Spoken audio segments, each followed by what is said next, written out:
जय श्री राम।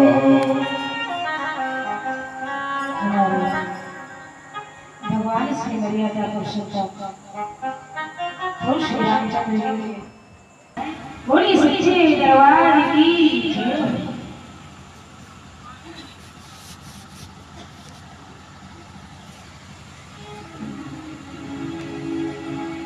एक भक्त भगवान से कहते हैं प्रभु सुनो, आप तो दीन बंधु हैं, करुणा निधान हैं, दिनों पर दया करते हैं प्रभु, हमने यही सुना है। तो आपकी प्रार्थना है प्रभु मुझे अपनी चरण में रख लो, अपनी सेवा मुझे दे दो। भक्ति करता किस प्रकार से हो, कहता है प्रभु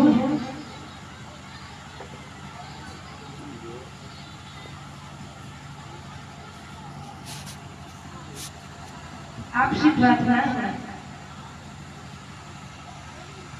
भक्ति करता किस प्रकार से चलते हैं, भक्ति के भाव की होगी। बोले सच्चे दरबार की। हमने सुना है तुम तो दिलदार हो हरी, हमने सुना है तुम तो दिलदार हो हरी, चाहे दार हो हरी, चाहे मार हो हरी,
शंकर भगवान हनुमान जी महाराज काय बेर बेर गड़बड़ करते थे आवाज कम हो जाती है डायरेक्ट लगा दें श्री भगवान की कथा में प्रवेश करते हैं।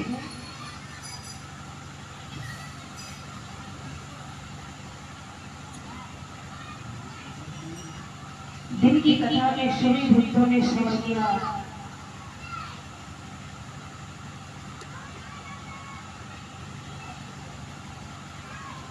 मैया पार्वती जी का जन्म किस प्रकार से हुआ। राजा हिमाचल जी के यहाँ मैया का जन्म होता है और भगवान शिव जी को पाने के लिए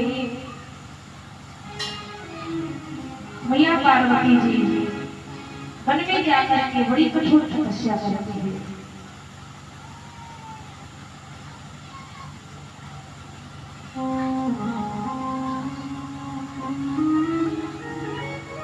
इधर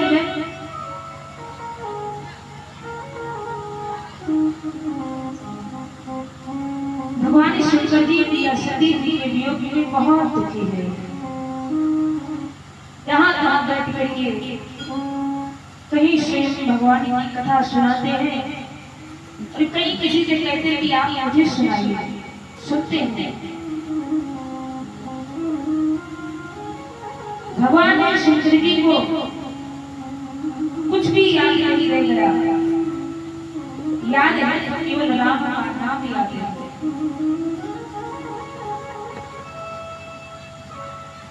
राम जी को ध्यान करते रहते, याद करते रहते, लेकिन भगवान के कहने पर जिस समय भगवान ने कहा कि हे भोलेनाथ, आपको पाने के लिए देवी पार्वती जी ने बहुत तपस्या की है, आप जलकर जल से विवाह करें। भगवान भोलेनाथ जी बोले, प्रभु ऐसा उचित तो नहीं है, लेकिन यदि आप कहते हैं तो मैं जरूर विवाह करूंगा, समय आने पर करूंगा।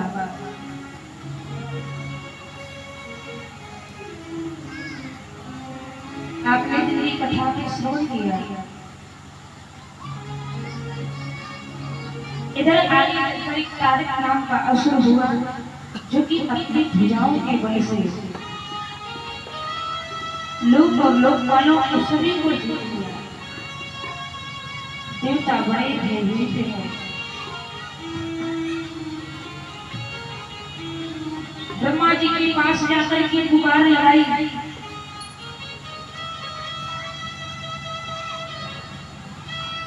ब्रह्मा जी ने कहा, बताया कि जिसके हाथों से तारकासुर का वध होना है वो तो भी है ही नहीं। देवता ने पूछा किसके हाथों से वध होना है, बताइए ब्रह्मदेव। ब्रह्मा जी ने बताया भगवान शंकर जी के पुत्र के हाथों से वध होना है। वो तो समाधि में बैठे, जब तक समाधि से जलेंगे नहीं तब तक विवाह नहीं होगा। विवाह नहीं होगा तो पुत्र कैसे होगा। इसलिए कुछ ऐसा करो जिससे भगवान भोलेनाथ समाधि से जाए।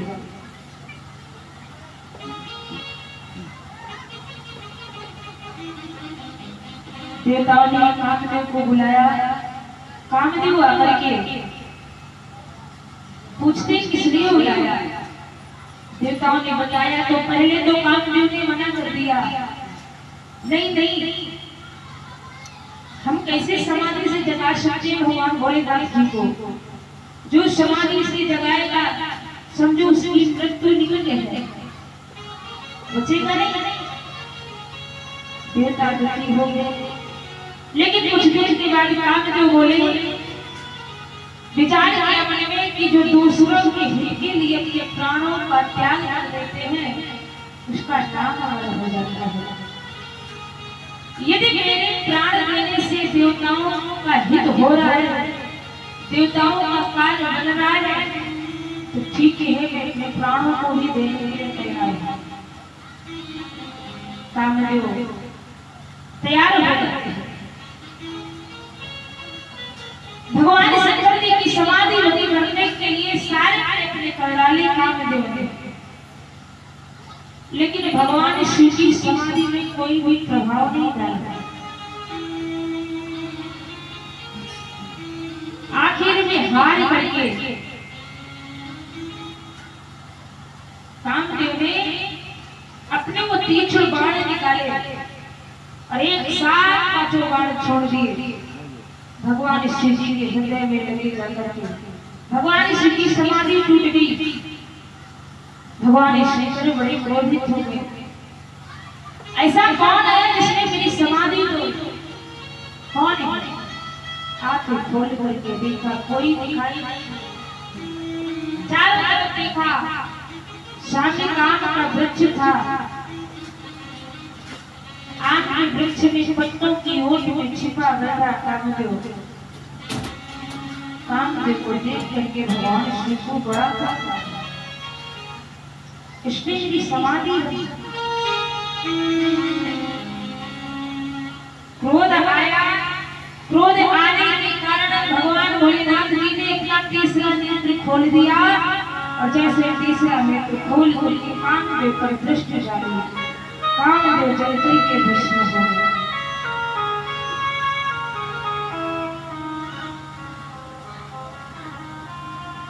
कामदेव की पत्नी जिनका नाम रति थी, रोती हुई है। भगवान शिव जी के सामने जिस समय रोने लगी, भगवान भोलेनाथ जी को दया आई। भगवान भोलेनाथ जी ने कहा,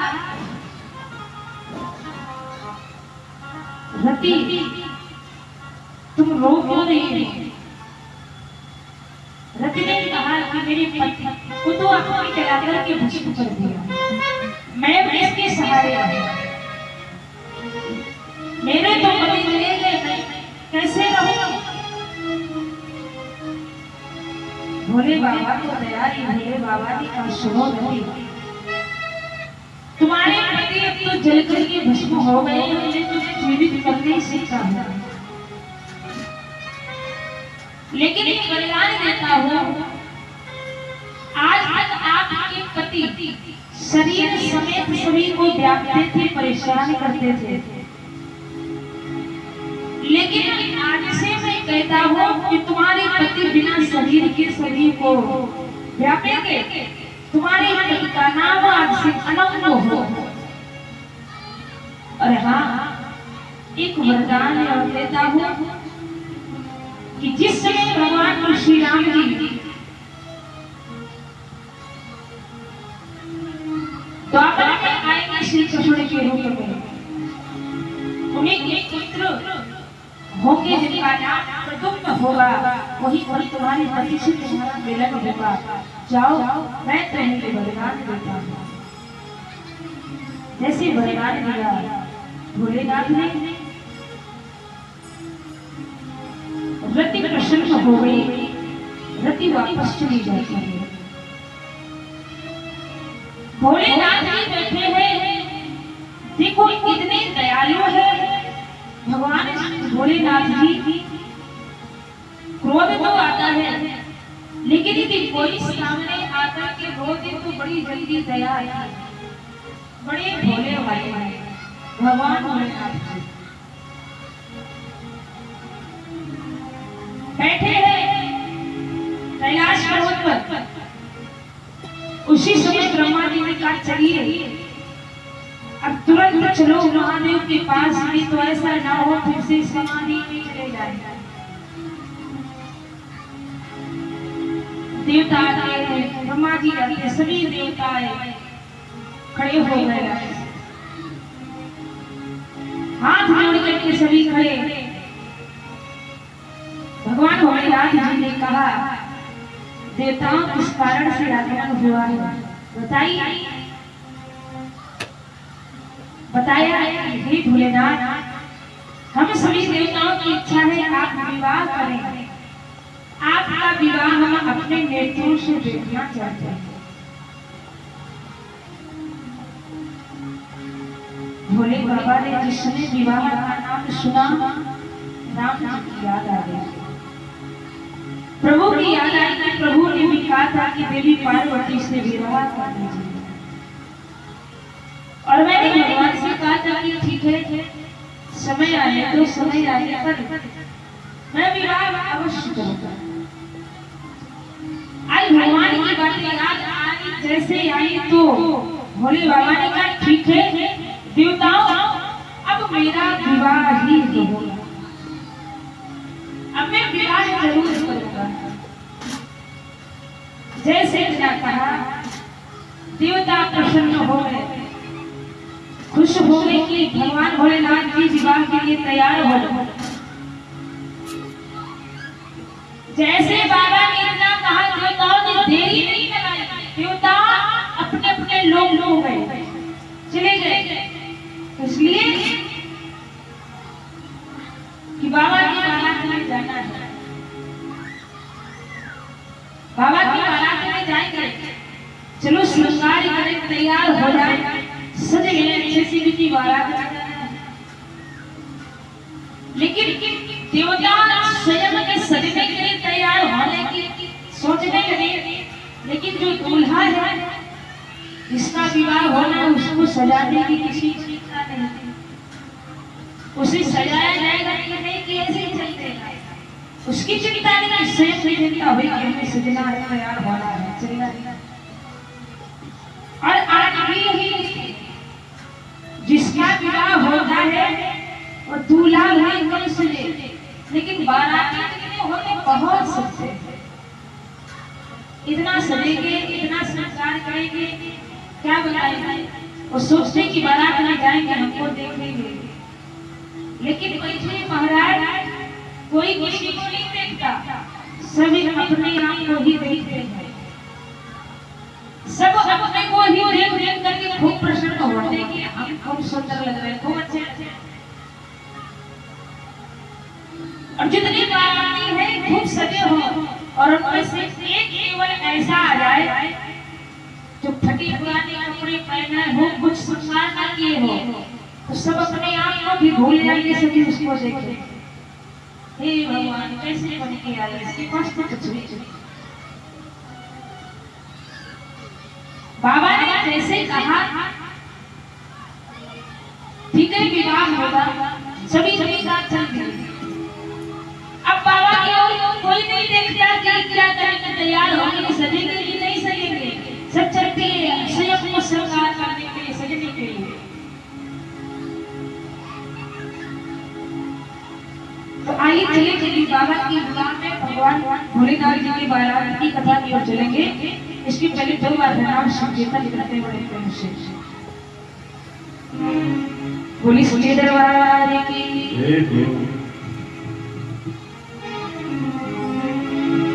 बोली जगत देवी मैया की, सच्चे दरबार की,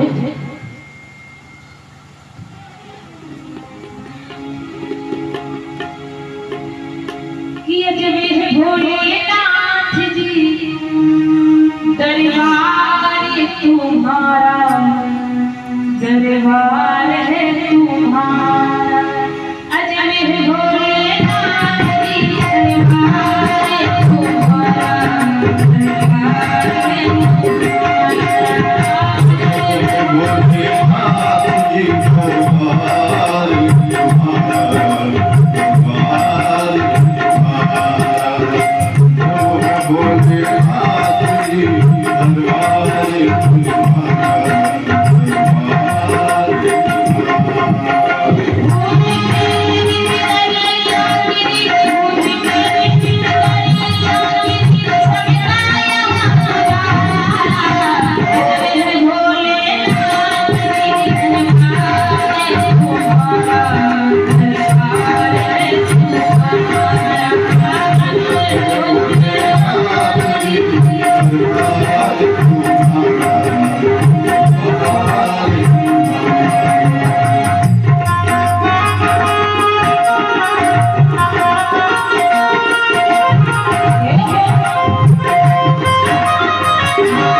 सच्चे दरबार की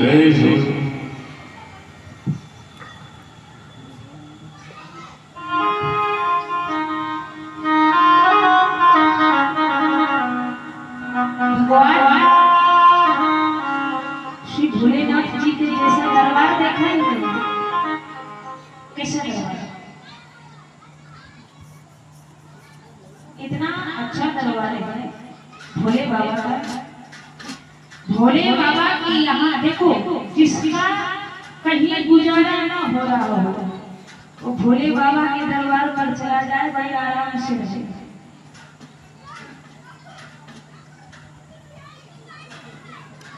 भूत प्रेत जिनका नाम ठिकाने नहीं, इधर उधर मारे मारे घूमते हैं, लेकिन भोले बाबा के दरबार में बड़े प्रेम से रहते हैं। रहते कि नहीं रहते? अब देखिए बाबा का परिवार कितना अधिक है, कितना सुंदर है। उनके पुत्र गणेश जी हैं। गणेश जी का वाहन क्या है? चूहा है ना, चूहा। और भगवान भोलेनाथ जी के पुत्र हैं जिनका नाम है कार्तिकेय।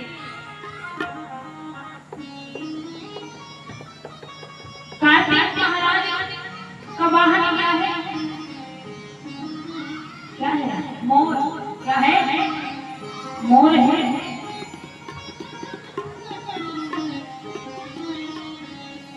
भोले बाबा के गले में क्या है? क्या पड़ा है?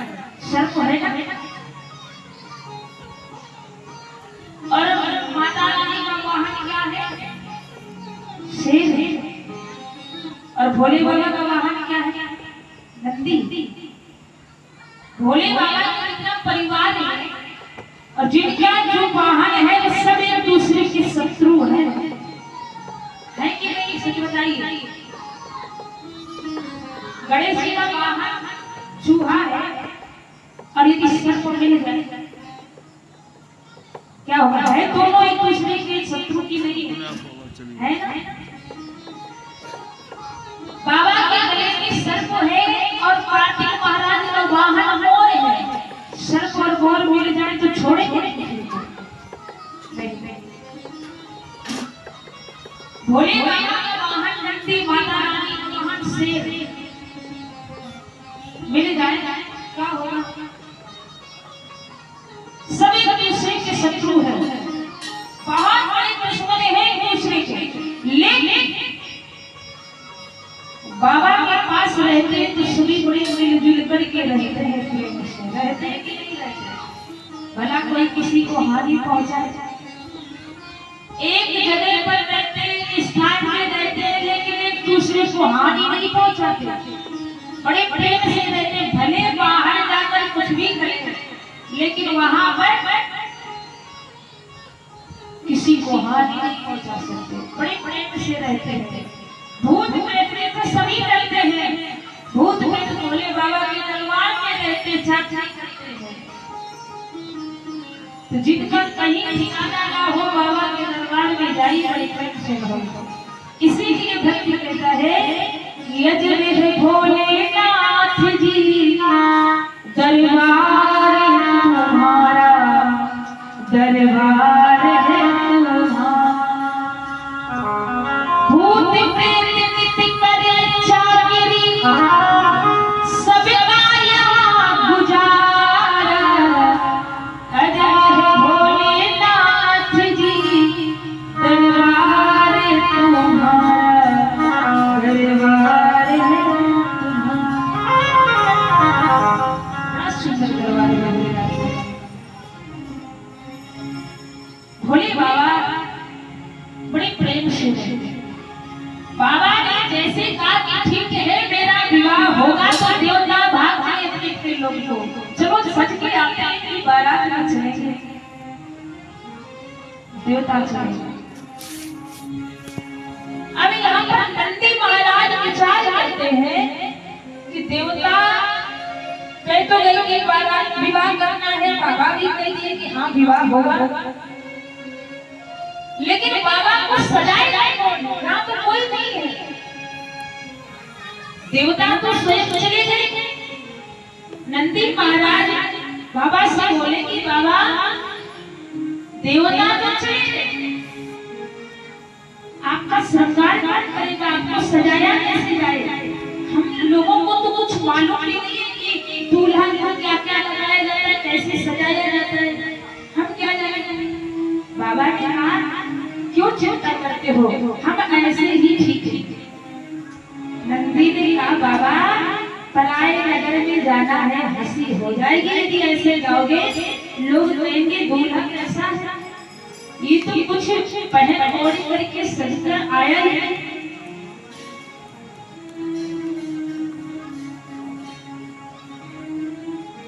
अब जो बाबा के बड़े थे भक्ति संगी जो भी थे विचार करने लगे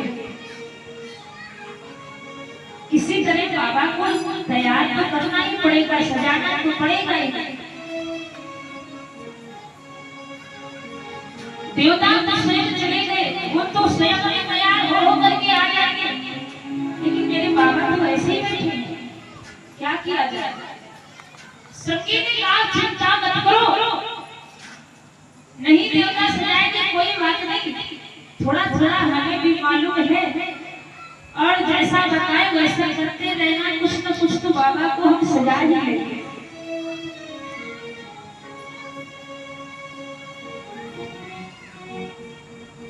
नंदी ने बाबा से कहा बाबा यदि आप नाराज ना हो तो एक बात बोले। बाबा ने कहा क्या बोलो? नंदी ने कहा यदि आप आज्ञा दे दें तो हम सभी मिल करके आपका श्रृंगार कर देंगे, आपको सजा देंगे। बाबा ने विचार किया ये सब मेरे बेटे हैं, बेटों ने कहा है ये इच्छा है सजाने की, और यदि मना करता हूँ तो ये दुखी हो जाएगा। तो बाबा ने कह दिया ठीक है, यदि तुम सब मुझे सजाना ही चाहते तो कोई बात नहीं, सजा। अच्छा जब बच्चे अपने माता पिता का श्रृंगार करते हैं ना, माता पिता बड़े प्रसन्न होते हैं, मेरे बच्चों ने मुझे सजाया है, बहुत प्रसन्न होते हैं। नंदी भंगी सभी जितने भी इकट्ठे सभी एक जगह होकर के विचार करने लगे दूल्हा क्या क्या पहनता है, दूल्हा कैसे क्या सजता है, याद करने लगे। इधर देवता अपने लोग बड़े हैं, जाकर के खूब अच्छे से सजने लगे, तैयार होने लगे। आज इस समय बारात में किसी के जाना हो तो उसके 2 दिन पहले जाकर के ब्यूटी पार्लर में सभी तैयार होते हैं, फेशियल कराएंगे, डीप क्लीन लो, वो लो, जाने के लिए तो बाल कटवाए जाते हैं, फेशियल जाने के लिए खूब सजेंगे, जैसे विवाह होना, दूल्हा से ज्यादा बाराती सुनते वही हाल था गाँव का। दूल्हा बनने जा रहे हैं भोले बाबा, लेकिन देवता खूब सजे और स्वयं तो सज ही रहे, अपने अपने वाहन को भी सजा रहे हैं, वाहन जिसमें बैठ नहीं जाएंगे। भगवान श्री विष्णु जी अपने गरुड़ को वाहन, जो विष्णु जी का वाहन है गरुड़, उसे खूब अच्छे से सजाया। गरुड़ जिसे कहते हैं कि बाबा के बारात में चलना है, आज तुम्हें खूब सजाया खूब अच्छे से।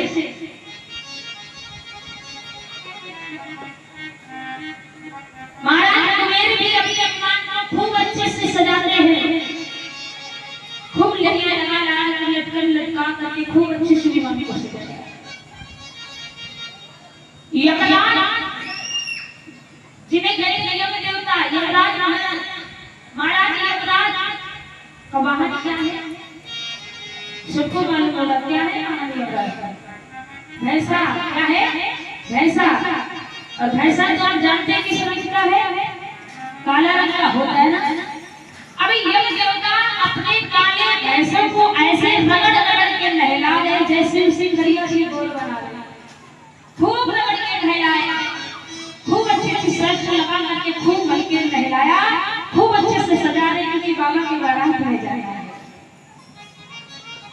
देवराज इंद्र जो देवताओं के राजा है, देवराज इंद्र का वाहन है ऐरावत हाथी।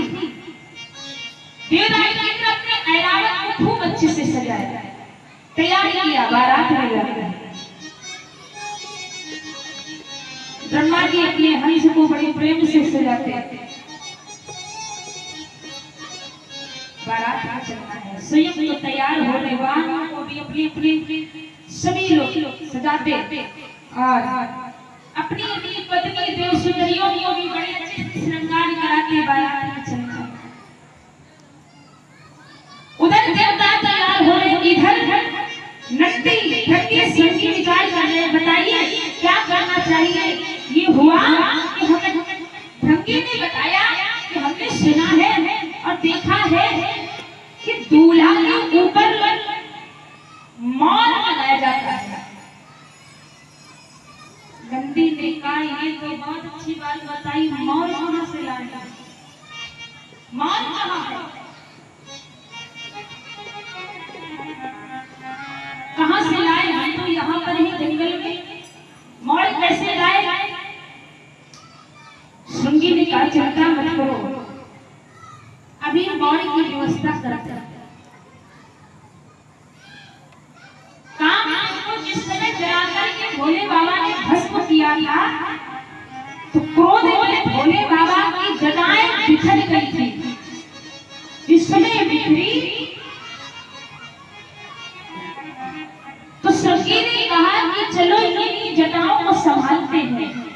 उन्हीं जटाओं को संभाला, सब एक जगह संभाल करके और खूब बड़ा बड़ा झूला लगा दिया, कह दिया देखो ये मौर है, ये मौर है। अच्छा अभी हुआ कि अब क्या करना चाहिए, तो ये हुआ कि अब सेहरा लाइए। क्या सेहरा, धमकी ने कहा सेहरा क्या होता है। श्रृंगी ने कहा कि सेहरा उसे कहते हैं जिसमें उससे लगा करके नीचे खूब लटकती रहती है, उसे सेहरा बोलते हैं। लाई ये वो सेहरा कहां से लेकर के आया,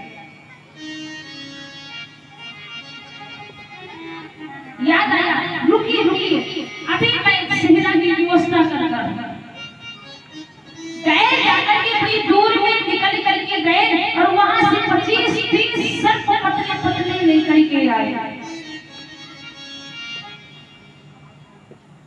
25-30 सर्प लेकर के आए पतले पतले, और जो मार बनाया था जटाओं से मार बनाया, बस उसी मार में पूंछ नीचे लटकाया और जिस तरफ सर्प का मुख है उसे ऊपर कर दिया, लटका दिया पूरे मुख के सामने और कहा देखो इससे अच्छा कभी सेहरा देखा है।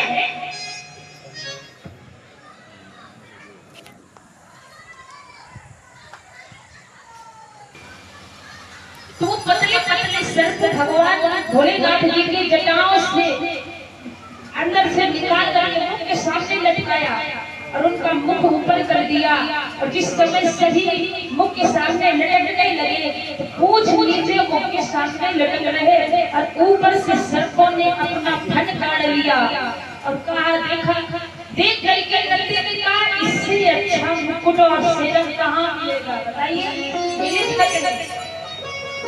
कहीं नहीं मिलेगा। अब आप विचार करो कि इतनी बड़ी जटाएं भोले बाबा की, उसी घुमाते घुमाते घुमाते घुमाते बड़ा बड़ा मुकुट बना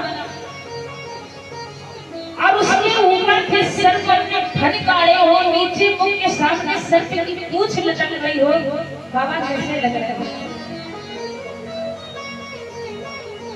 सभी बड़े बड़े भोले बाबा का श्रृंगार कर रहे हैं। आइए हम भी श्रृंगार बड़ी मीठी तालियों से कराते हैं भोले बाबा का। कैसे करते तुलसीदास जी महाराज कहते हैं, शिव ही शंभु गण कराई सिंगारा,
सिकारा, जटा मुकुट अहि मौर सवारा।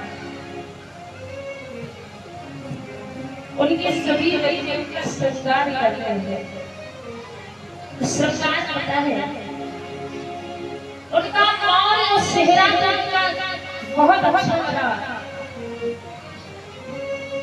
अब ये हुआ कि अब क्या किया जाए, अब दूल्हा क्या पहनेगा है।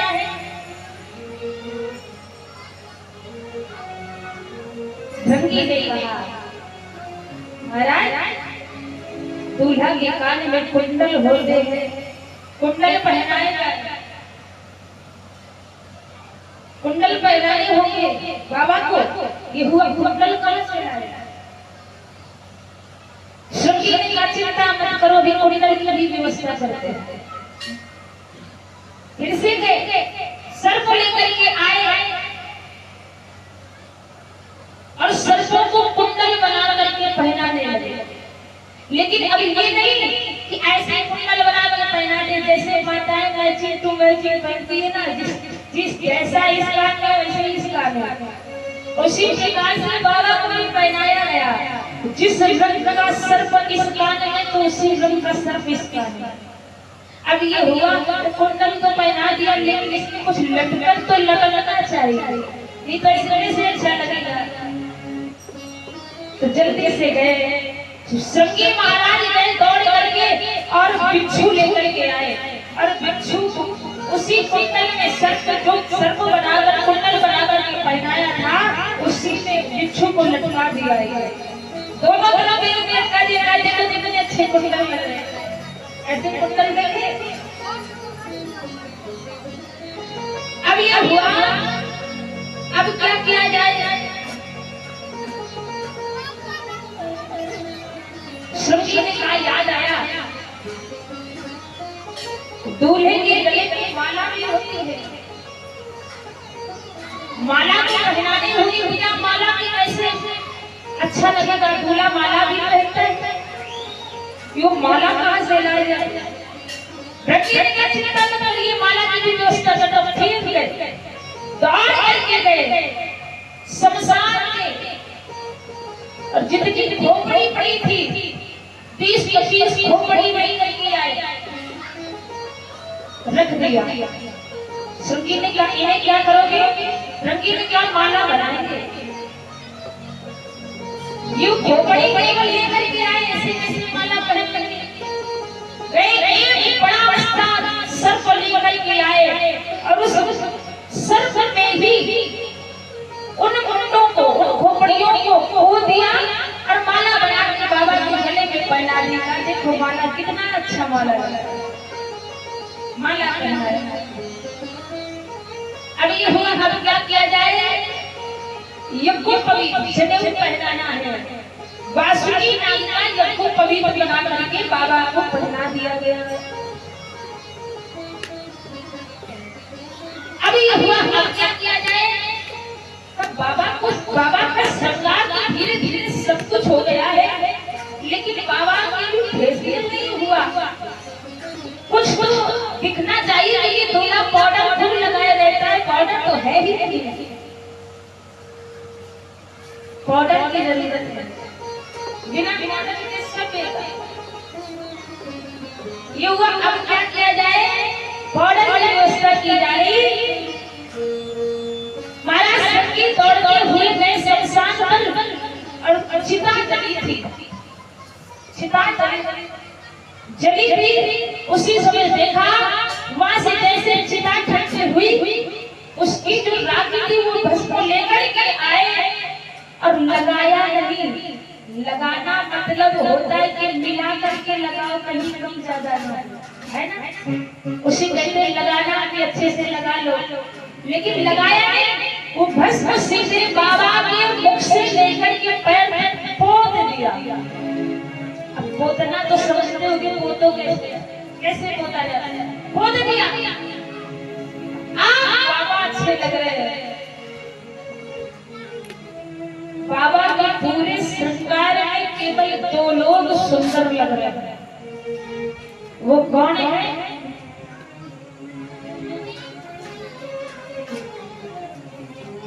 एक एक चंद्रमा और एक जो सर के ऊपर गंगा जी रहे, दो लोग सुंदर हैं।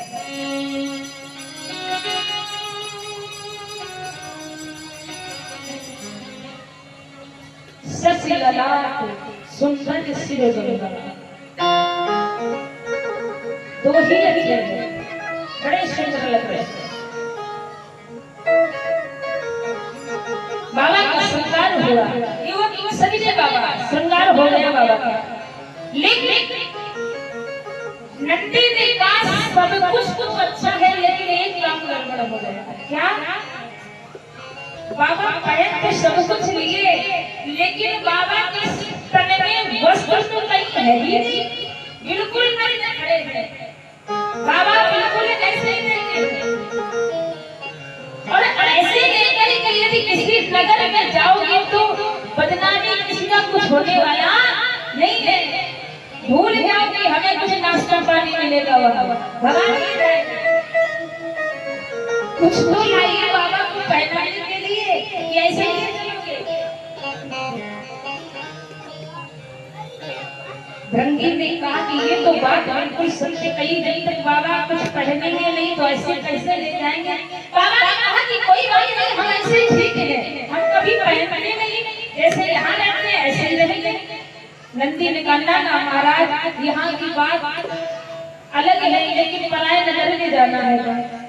प्रभु कुछ तो पहन लो। बाबा ने कहा क्या पहनाओगे, कुछ भी तो नहीं है। भृंगी ने कहा चिंता मत करो बाबा, खड़े हो जाओ। भोले बाबा को खड़ा किया और खड़ा करने के बाद जिस बाबा पर बाबा बैठते थे उसी को उठाया और बाबा के लपेट दिया, पहनाया। अब उसमें बांधने की तो कोई व्यवस्था है नहीं, जिसमें बाबा बैठते हैं उसी को लपेटा गया। अगर बांधने की व्यवस्था नहीं तो जैसे लपेटे वो धीरे से नीचे गिर जाए, लपेटे फिर गिरे, लपेटे फिर गिरे।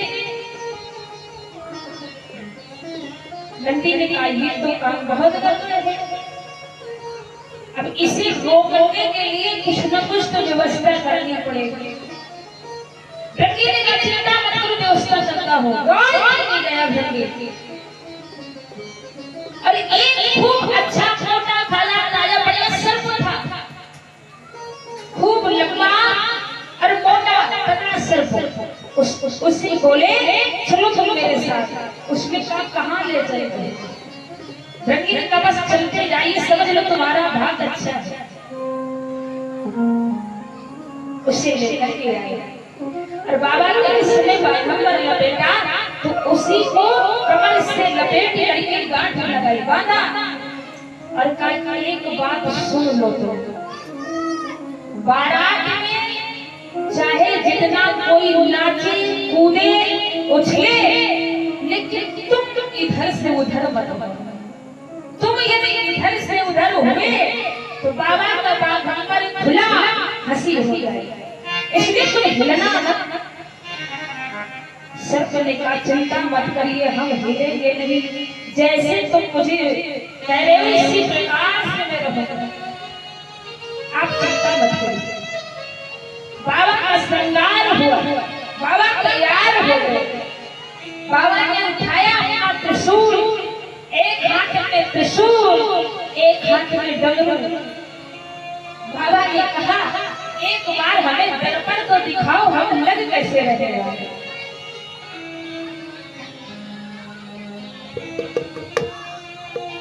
दिखाया गया, बाबा ने जैसे देखा, आज मेरे बच्चों ने मेरा श्रृंगार किया है, मैं कितना अच्छा लग रहा हूँ। जब जिसके बच्चे अपने माता पिता को सजाते हैं ना तो माता पिता बड़े प्रसन्न होते हैं। मेरे बेटों ने, मेरे बच्चों ने आज मेरा श्रृंगार किया है, बहुत खुश होते हैं। आज भोले बाबा भी बड़े प्रसन्न हैं, क्या बात है मेरे बच्चों ने मेरा श्रृंगार किया, कितना अच्छा लग रहा हो। आज बाबा हमारे खुशी की बजाय डमरू बड़ी जोर वाली के साथ डमरू बजा दे बाबा, झूम बड़ी प्रसन्न हो गए बाबा। इधर देवताओं ने कहा चलो हम चलते हैं बारात में कैलाश पर्वत चले जवानों को लेकर के चलेंगे। देवता खूब अच्छे श्रृंगार करके पहन करके अच्छे से आए। देवता आए, उनकी पत्नियां आई खूब अच्छा श्रृंगार करके। कैलाश पर्वत पर जैसे आए तो पता है ऐसे अपने अपने बात सोच रहे ये हुआ दूल्हा जरा दूल्हा को देखे। बाबा बैठे थे, देवता देव सुंदरिया जैसे आई सभी, और बाबा को जैसे देखा देवताओं की देवियों के हाय राम, हे राम ये दूल्हा है, ये दूल्हा है तो पूरा पूरा पागल दिख रहा है। इसे कौन अपनी बेटी देगा, कौन देगा? छोड़ दो जो आशा लेकर के आए थे, खूब अच्छे से लड्डू खाएंगे, रसगुल्ला खाएंगे, सब मिल गए, कुछ नहीं मिलने वाला। लड्डू की बात छोड़ो, कोई पानी वाली नहीं देगा, जैसे जाओगे फिर दिए जाएंगे। देव सुंदरिया तो हाय राम कुछ हो गई, लेकिन देवता वो देखते रहे। जितना रुपया लगाया था फेसियल में सब बराबर हो गया, सब बर्बाद। जो दूल्हे ने सही से तो बताइए, हम लोग क्या करें, कोई नहीं पूछेगा।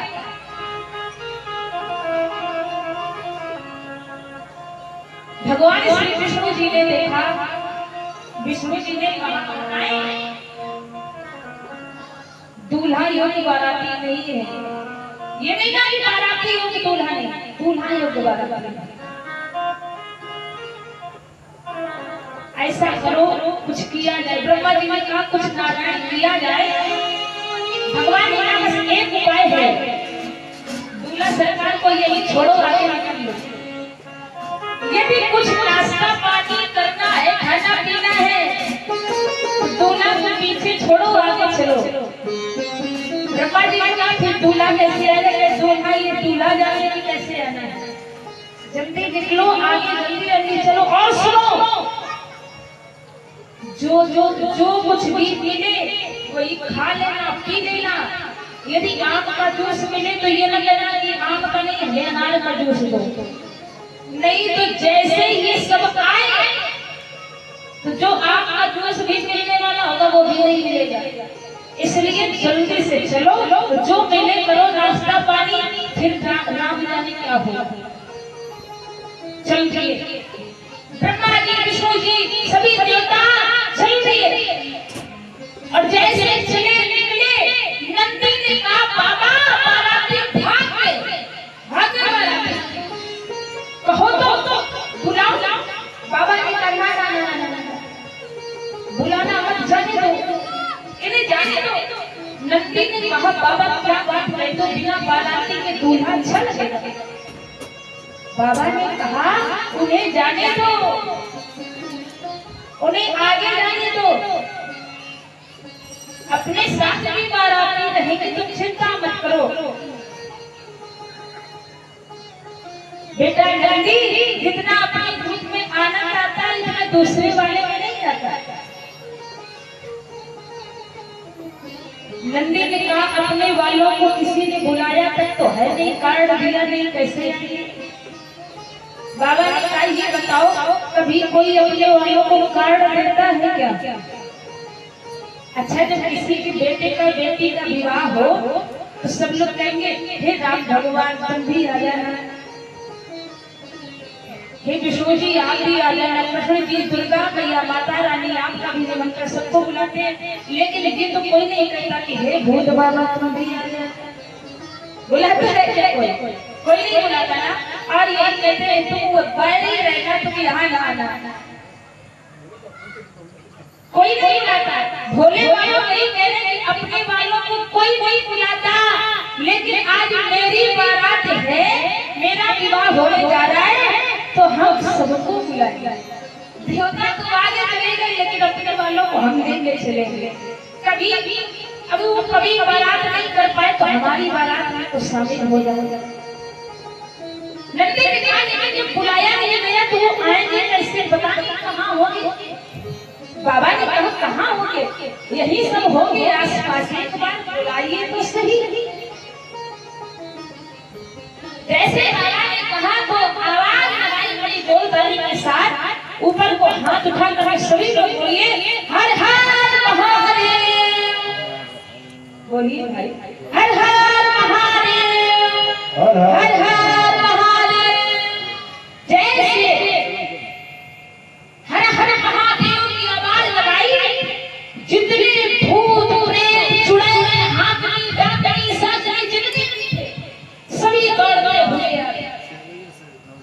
आवाज जैसे सुनी सभी आए, कोई काला है तो कोई गोरा है, किसी के 10 आंखें हैं, किसी के एक ही आंख नहीं, किसी के सर डरे तो किसी के पेट से सर निकला है, कोई काला फोन लपेटे है, किसी के बहुत हाथ है, किसी के एक ही हाथ नहीं, कोई पैर से चल रहा है तो कोई सर से चल रहा है। इस प्रकार के भूत प्रेत जितने भी थे सभी आए, और जैसे आए आकर के भोले बाबा के चरणों में प्रणाम किया। जय हो भोले बाबा, बहुत अच्छा किया आपने हमें अपने विवाह में बुलाया।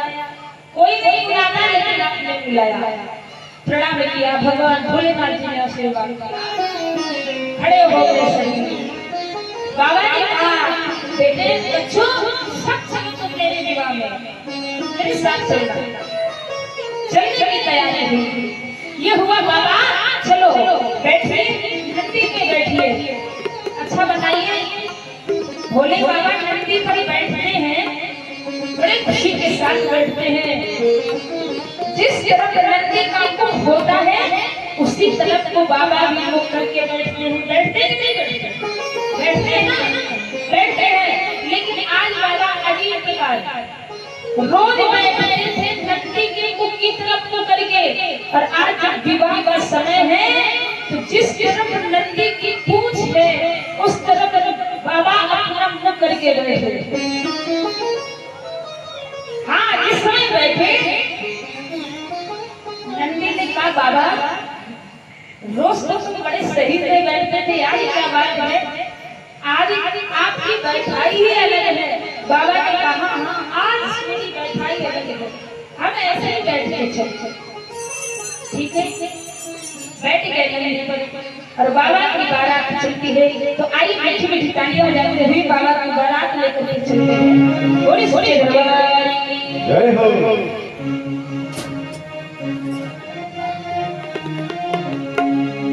चले भोला की बारातिया कैसे सब होती, चले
देवता आगे आगे चले और इधर से भोले बाबा अपने दल को लेकर के चलते हैं। अब जिस समय चले आगे आगे देवता जा रहे हैं और कुछ ही देर के बाद भगवान भोलेनाथ जी की बात आई। अब भूत प्रेत कैसे शांत हो सकते हैं?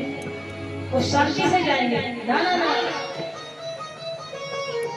जिस समय गाना लेकर के चले आवाज लगाई बड़ी जोर से हर हर महादेव।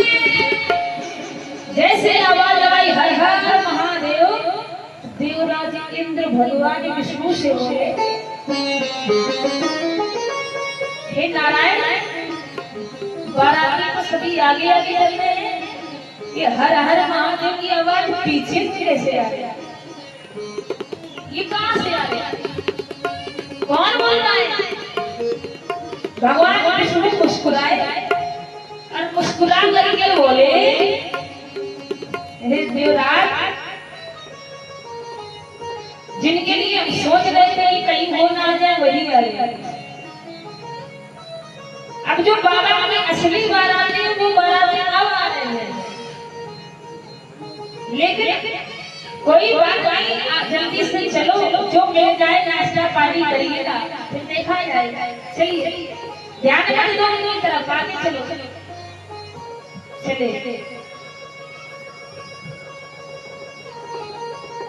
अब जिस समय देवता पहुंचे राजा हिमांचल जी के नगर में, पता है स्वागत के लिए वृद्ध लोग आते हैं। जिस समय बारात बेटी के नगर में आते हैं ना, तो स्वागत के लिए जाते हैं ना, जलपान कराने के लिए, नाश्ता कराने के लिए, स्वागत के लिए जाते हैं।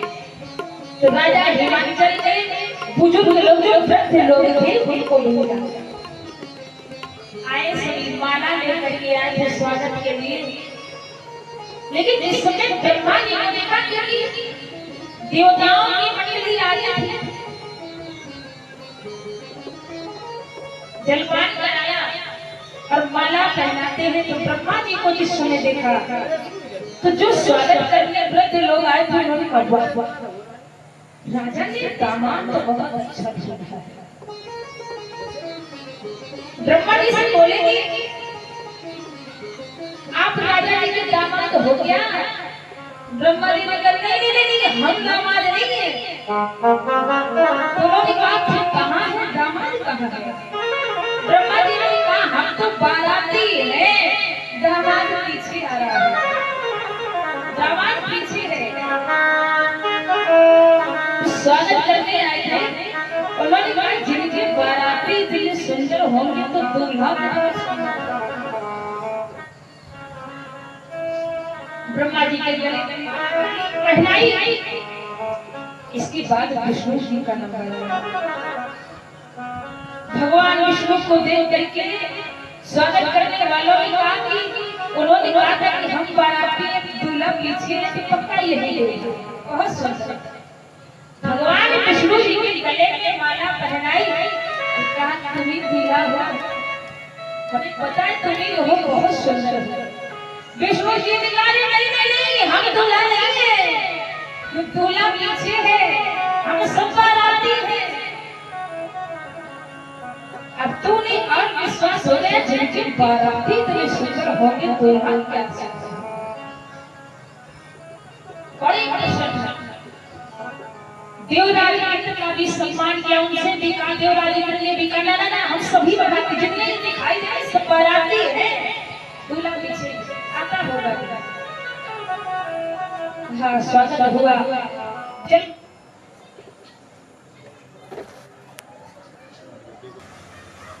सबको जलपान कराया, पहनाई, स्वागत किया। कुछ देवता रह गए थे, उन्हें जलपान करा ही रहे थे, गिलास में जूस डाल रहे हैं पीने के लिए।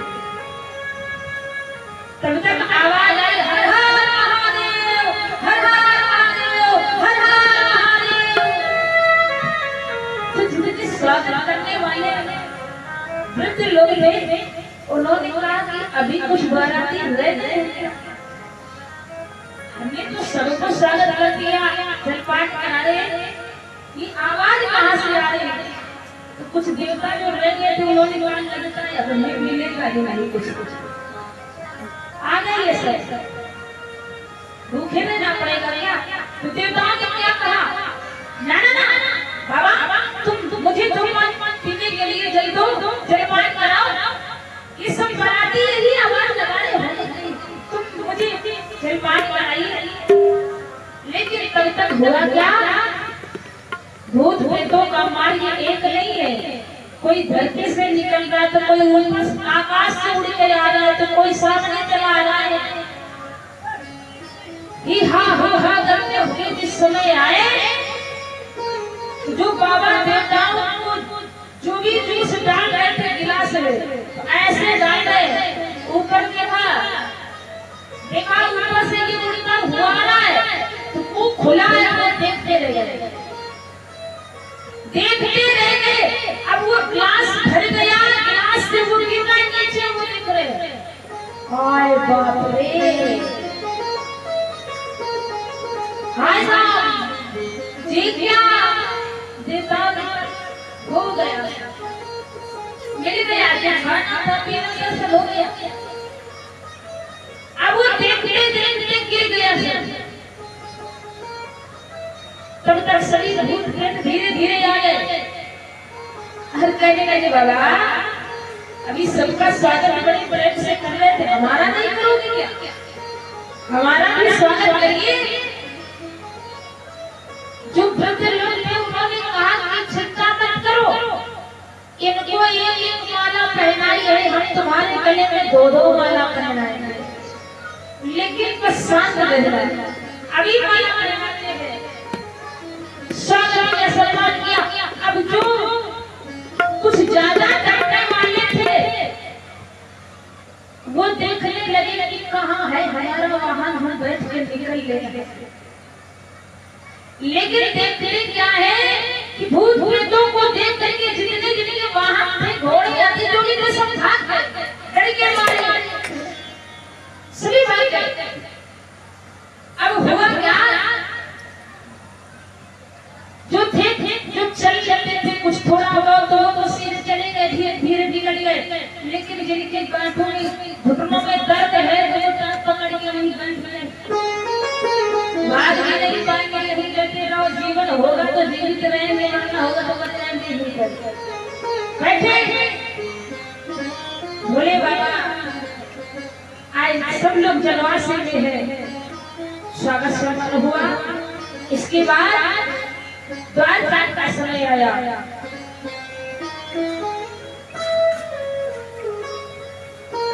द्वार पाठ होने का जिस समय आया, बाबा धरती पर बैठे चलने लगे। नारद जी ने देखा बाबा भी हमारे ऐसे हैं, अभी तक सीधा बैठते थे धरती में, आज उल्टा बैठे। नारद जी विष्णु जी के पास गए, हे प्रभु हे नारायण, भगवान ने कहा बोलो क्या बात है नारद। नारद जी ने कहा जरा बाबा को समझाओ जाके, रोज सीधा बैठते थे आज उल्टा बैठे हैं, बारात विवाह करना है कि नहीं करना, कैसे जाना है, इनसे कहो सीधा बैठ जाए। विष्णु जी ने कहा कि तुमको ज्यादा चिंता है, तुम्हें क्या चाहिए बाबा को समझाओ, जाइए समझा कर शायद तुम्हारे जान सीधा बैठ जाए। नारद जी गए भोले बाबा के पास, बाबा से कहा बाबा, भोले बाबा ने कहा बोलो नारद जी क्या बात है। नारद जी ने कहा कि बाबा सीधे बैठ जाओ, जैसे रोज बैठते हो वैसे ही बैठो, आज क्यों उल्टा बैठे हो। बाबा ने कहा हम तो ऐसे ही बैठेंगे। नारद जी ने कहा विवाह होना है और ऐसे बैठ के जाओगे, क्या पता विवाह ना हुआ तो। बाबा ने कहा विवाह हो या ना हो, लेकिन भोला ऐसे ही बैठे। क्यों क्यों ऐसे बैठोगे आप। बाबा ने कहा देखो अभी तो विवाह होना होता है, लेकिन दूल्हा की देखो, दूल्हा जब भी बारात अपनी लेकर के जाता है तो दूल्हे का भी विवाह हुआ नहीं, लेकिन दूल्हा विवाह के पहले ही अपने घर की तरफ पीछ कर लेता है, ससुराली की तरफ मुंह करके चलता है। आज भी है, जिस समय किसी की बेटे का विवाह होता है तो मुख किस तरफ होती है, किस तरफ करता है, ससुराली की तरफ, और पीठ घर की तरफ हो जाता है कि नहीं होता? क्योंकि जिस तरफ को चलना है तो मुख तो उसी तरफ होगा। बाबा कहते हैं ये सभी दूल्हा ऐसे करें कि वो अपने ससुराल की तरफ मुख और घर की तरफ पीठ, लेकिन ये शंकर ऐसा नहीं करेगा। शंकर का विवाह हो या ना हो, शंकर अपने जीवन में सब कुछ भूल सकता है, लेकिन दो लोगों को कभी नहीं भूलेगा। किसे? एक तो राम और दूसरा कैलाश। शंकर विवाह करने के लिए जाना है तो मुख अपने कैलाश की तरफ करेगा, पीठ ससुराली की तरफ रहेगा। इसलिए भोले बाबा नंदी की जिस तरफ पूंछ है उस तरफ बाबा का मुख है, क्योंकि नंदी तो सीधा निकलेगा। तो बाबा मुख कैलाश पर्वत की तरफ और पीठ ससुराली की तरफ। तो आज उल्टा बैठ करके बाबा जाते हैं। बाबा कहते हैं नारद जी चिंता मत करिए, विवाह होना होगा तो विवाह तो होगा, लेकिन ये शंकर ये भोला मुख कैलाश पर्वत की ही तरफ करके चले। अब कौन का समय आया, मैया मैना जी, हिमाचल की पत्नी मैना, पार्वती जी की माता मैना, इस समय आरती की थाल लेकर के आई है। उन्होंने सोचा कि दामाद बड़ा सुंदर होगा, मेरी पुत्री इतनी सुंदर है, दामाद भी बड़ा सुंदर है। आई आरती की थाल लेकर के देखा, आरती उतारने के लिए जैसे खड़ी हुई, देखा कि मेरे दामाद का मुख तो मेरी तरफ है ही नहीं। मैं आरती उतारने खड़ी हूँ और मेरे दामाद का तो मेरी तरफ पीठ है, इसे ये भी क्या जाने कि बैठना कैसे चाहिए। मैया उदास हुई। जिस समय मैया ने कहा, सभी ने फिर कहा, तो भगवान भोलेनाथ जी मुख करके आगे की ओर मुख करते हैं। मैया आरती उतारते हैं, जैसे उतारने लगती है। अब बाबा के जहां देखो वहां सर्प, जहां देखो वहां सर्प, गले में तो सर्प, कान में तो सर्प, जहां देखो जनेऊ को कभी पहले में वही सर्प। अब आरती उतारी जाएगी। अब मैया आरती उतारती रही, सर्प काफी देर सहते रहे। जब गरम गरम लगे आरती की धार, आरती की आग इस समय गरम गरम जाए, उन्हें कष्ट हो, और जैसे मैया ने जैसे मुख की तरफ आरती उतारने की इच्छा की, मैया जाने तो पहले से लगी, लेकिन इस समय वाला का मुख देखा, ऐसा मंडल पूरे में सत्ताई सर्प। मैया डर के मारे कांप रही, और जैसे ऐसे आरती उतारने लगी, गरम गरम लगी, सर्प ने जिस तार मारा, मैया की थाल गिरी, मैया धरती पर गिरी। मैया को उठा करके सभी माताएं लेकर के गई। अब तो मैया रोने लगी, ये दूल्हा है, ये दामाद है मेरा, ऐसे बनकर लिए मेरी पुत्री ने तपस्या की है। नहीं, मैं ऐसे बल के साथ अपनी पुत्री का विवाह नहीं करूंगी। मैया मैया रोने लगी। अच्छा, हर माता पिता का सपना होता है कि मेरी पुत्री को बड़ा अच्छा मिले, दामाद अच्छा मिले, और जिस समय मैया मैना ने देखा, मैना रोने लगी। ऐसे घर के साथ मेरी पुत्री विवाह करेगी, मेरी पुत्री रहेगी, ऐसे घर के लिए मेरी पुत्री ने तपस्या की। हिमाचल के रोने लगे। ऐसा मैना को देख करके वो भी रोए। उसी ने किसी से कह दिया कि पहले ये बताओ ये वर बताया किसने था किसने बताया था ऐसे वर के? जैसे कहा कि वर किसने बताया तो नारद जी की याद आ गई, क्योंकि नारद जी ने ही कहा था। नारद जी की याद आई। अच्छा, ये तो हाल वही समझ सकता है जो बीच में विवाह कराने वाला बिछुआनी होता है, इधर से भी उधर से भी बनाता है। और जब तक विवाह ना हो जाए उसकी क्या हालत होती है तो वही जानता है कराने वाला। नारद जी की याद आई, मैया मैना रोने लगी। नारद ने बताया था।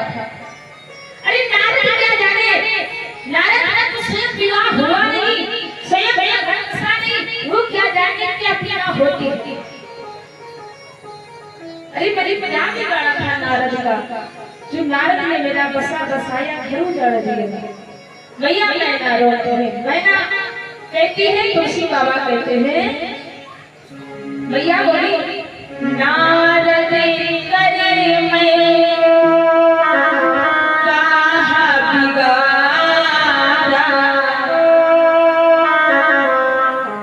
भवन मोर जिनु बसते उजारा असुदेशो उमहि जिनु दीना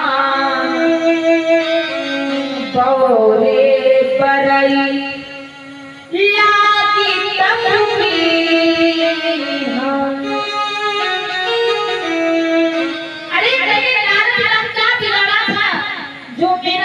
बसाया घर उजाड़ दिया। ऐसे बड़ी ये मेरी पुत्री से कहा कि जाओ तुम तपस्या करो, तुम तप करो।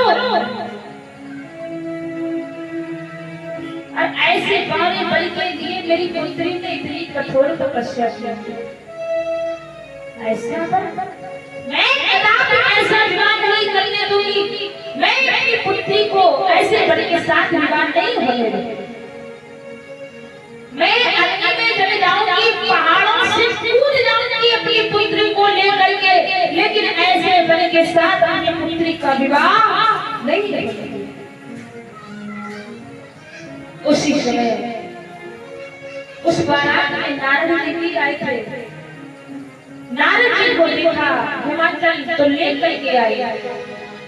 अभी यहाँ पर नारद जी ने जिस समय मैना को रोते हुए देखा, नारद जी ने समझाया मैना को और हिमाचल को, अरे देवी तुम रो रही हो, तुमने पहचाना नहीं ये कौन है? अरे ये वही महादेव है जिनसे आपने वरदान मांगा था। भगवान भोलेनाथ से तुम्हारे पति ने वरदान मांगा था, जितनी सुंदर देवी सती है इतनी भी सुंदर मुझे पुत्री मिलेगी। ये वही भगवान भोलेनाथ है जिन्होंने माता तथास्तु, जाइए तुम्हें इतनी भी सुंदर पुत्री मिलेगी। अपने पति का वरदान सिद्ध करने के लिए ये वही देवी सती है कि तुम्हारे घर में पार्वती के रूप में आई है। और ये पार्वती अपने स्वामी महादेव को पाने के लिए इन्होंने बने बने तपस्या की। और आज स्वामी उन्हें लेने के लिए आए हैं, तुम रो रही हो, कहती हो ऐसे घर के साथ में विवाह नहीं होगी तुम। अरे ये महादेव है, देवों के देव महादेव है, पहचानो। और जिन्हें तुम पुत्री कहते हो वो पुत्री नहीं, वो साक्षात जगत जननी जगदम्बा है। ये बड़े भाग्य वालों को मिलता है कि जगत जननी जगदम्बा जिनके घर में जन्म ले और उनका कन्यादान, उनका विवाह करने का शुभ अवसर प्राप्त हो। और ऐसा अवसर आया, समय आया तो तुम कहती हो विवाह नहीं मिलेगा। अरे मैना उठो, जिनका प्रेम से स्वागत से बड़ी खुशी के साथ सम्मान करना चाहिए तो उनका अपमान कर रही हो। वो बड़े दयालु हैं। मैना उठो और उनको बड़े प्रेम से लेकर के आइए, उनका विवाह करिए और उनकी पत्नी से उन्हें मिलाइए। चलिए मैना उठो। जिस समय नारद जी ने समझाया, मैना को याद आ गया, मैना समझ गई, पहचान गई। आज मैना उठी, अपने आंसू पोछे, सुंदर थाल सजाई, आरती की और आरती की थाल लेकर के आई।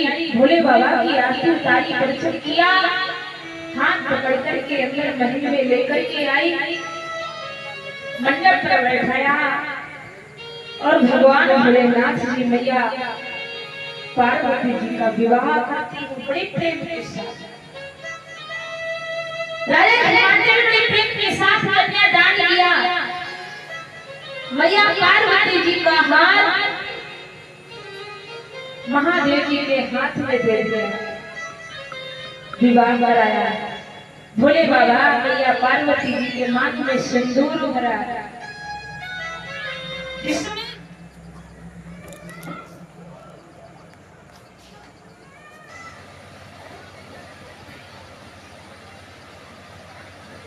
बोली शंकर भगवान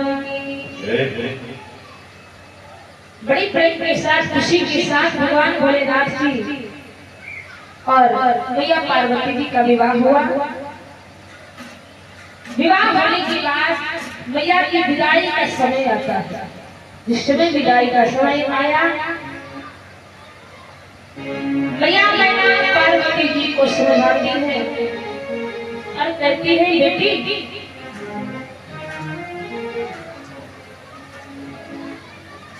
जीवन में पत्नी का धर्म यही है, विवाह होने के बाद पत्नी अपने पति को भगवान समझ करके पूजन करे, उनका सम्मान करे, उनकी हर आज्ञा का पालन करे। ये पत्नी का धर्म होता है। और भगवान भी कहते हैं कि एक बार भले स्त्री में भी पूजा न करे,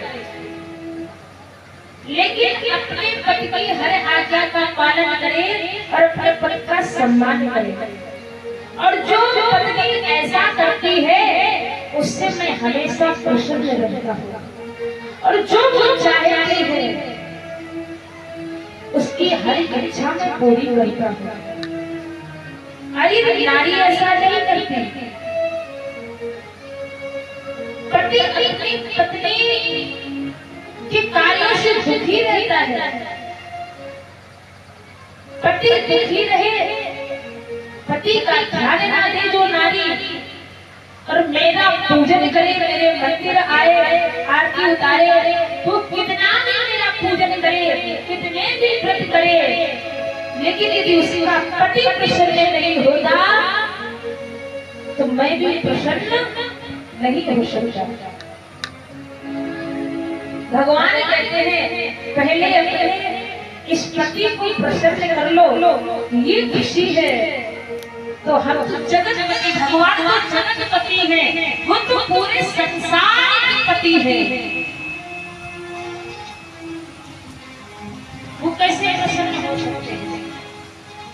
तो भगवान को यदि प्रसन्न करना है, खुश करना है, तो पहले अपने पति को प्रसन्न करेंगे। यही माता अनुसुईया जी ने सीता जी को भी सीख दी। तो माता अनुसुईया जी की कथा को सुनाएंगे। क्या सीख दी थी माता सीता जी को? बड़ी सुंदर सीख दी थी। तो यहाँ पर मैना जी समझाती है, क्या कहती है? तुलसी बाबा कहते हैं क्या? Yeah.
देखती हूँ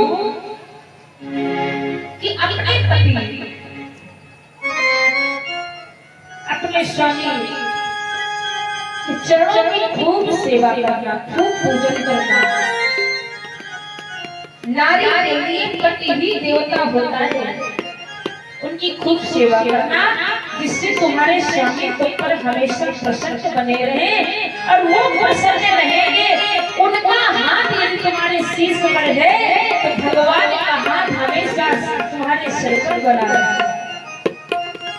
बेटी की खूब सेवा करना, उनकी खूब चरणों की सेवा करना, प्रसन्न रखना। आज बिना जल करके मैया मैना ने जैसे इतना कहा तो आंखों में आंसू आ गया मैना के। आज मेरी बेटी विदा हो गई, आंखों में आंसू आए, लेकिन मैया आंखों में आंसू करके बोली, और इसके बाद तुरंत पार्वती को अपने गले से लगा लिया, पेट लिया। बहु कुमारी हृदय से लगा लिया, हाथ फेरा और कहा बेटी जाओ और अपने पति के साथ हमेशा खूब प्रसन्न रहना।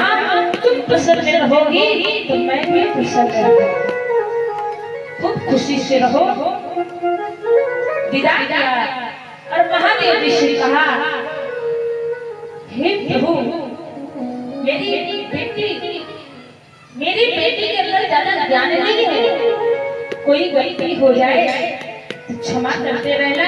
ये समझ लेना कि तुम्हारी मैया मैना से गलती हुई है, ये समझ करके मेरी पुत्री को क्षमा करते हैं, नाराज मत होना।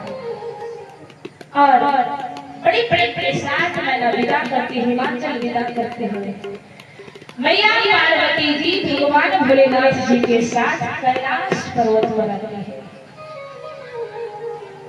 जिस समय कैलाश पर्वत पर आई, महादेव जी भूत प्रेतों को विदा किया, क्योंकि धर्म होता है जिसे हम बुलाएं उसको विदा जरूर करें। देवताओं को विदा, भूत प्रेतों को विदा किया, लेकिन देवताओं को विदा नहीं किया। क्यों? देवताओं को बुलाया नहीं था, देवता स्वयं चल करके आए। देवताओं ने ही तो कहा था कि चलिए बाबा विवाह कर लो, विवाह नहीं। तुम महादेवी विचार करते हैं कि हम देवताओं को कैसे विदा करें? जिसे बुलाते हैं उसे विदा किया जाता है, और जो अपनी इच्छा से आता है, कोई अपनी इच्छा से आ जाए तो क्या हम उससे कहेंगे कि अब तुम जाओ? कहेंगे? कोई आपके घर में रिश्तेदार आए तो क्या आप कहते हो कि अब जाओ, बहुत दिन हो? कहोगे? नहीं ना, ये आप कह ही नहीं सकते। अरे वो अपनी इच्छा से आए हैं, और जब क्या होगा तभी जाएंगे।